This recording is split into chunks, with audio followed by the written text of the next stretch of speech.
que acontece? Essa regulamentação inicial era uma medida provisória chamada MP 871, que foi apresentada pelo governo Jair Bolsonaro, que era uma MP bem grande, ela não dizia respeito só aos descontos das aposentadorias, né? Ela era uma MP que visava várias medidas para controlar fraudes e corrupção no INSS.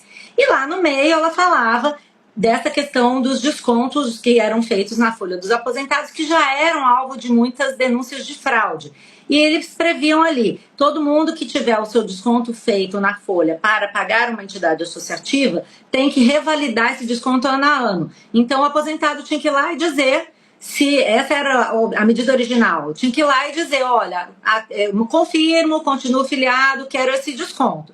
E isso gerou uma discussão muito grande, uma polêmica muito grande no Congresso, porque realmente a MP tinha várias medidas que cerceavam os sindicatos em geral, e essa era uma delas. E a esquerda fez uma força-tarefa, nesse caso, para colocar emendas que acabassem com a revalidação, com a necessidade de revalidação, ou ampliassem o prazo para essa revalidação passar a ser obrigatória, ou ainda ampliasse o prazo para se colocasse a nova tecnologia. Então, foram várias emendas e que levaram a um acordo no final dentro do plenário, que foi chamado pela própria esquerda de um acordo para a salvação dos aposentados. Por quê? Na visão dos deputados de esquerda, os sindicatos eram as entidades que deveriam estar capitaneando esse desconto, todos esses benefícios, que depois a gente viu que dados em larga escala,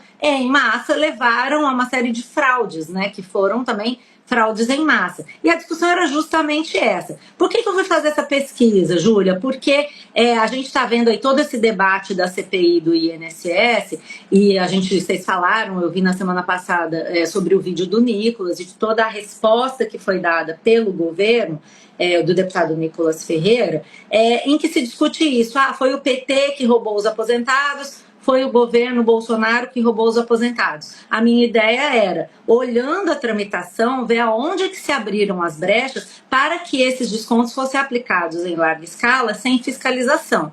O que dá para concluir por esse processo? Pelo menos nessa primeira MP, a gente pode falar das outras depois. Que apesar de o texto foi feito pelo governo Bolsonaro prevendo essa necessidade de revalidação, tinha uma questão relativa a sindicatos rurais e tal, e quem colocou as emendas que abriram os prazos para que essa revalidação passasse a valer, ou então que ela não fosse nem necessária no entendimento dos deputados, foi a esquerda. Então todos os prazos que foram abertos vieram de emendas colocadas pela esquerda, que depois se conseguiu no plenário um acordo com o governo. Nesse início, a avaliação do governo, segundo as pessoas com quem eu conversei que participaram dessa negociação, era que se você veta esse artigo, a MP chega no plenário e o pessoal derruba a MP, fica sem regulamentação nenhuma. Então essa foi a avaliação. Vamos manter o acordo com a oposição e depois a gente tenta em outras ocasiões. Foi essa a intenção, tentar entender nessa guerra de narrativas qual o papel de cada um.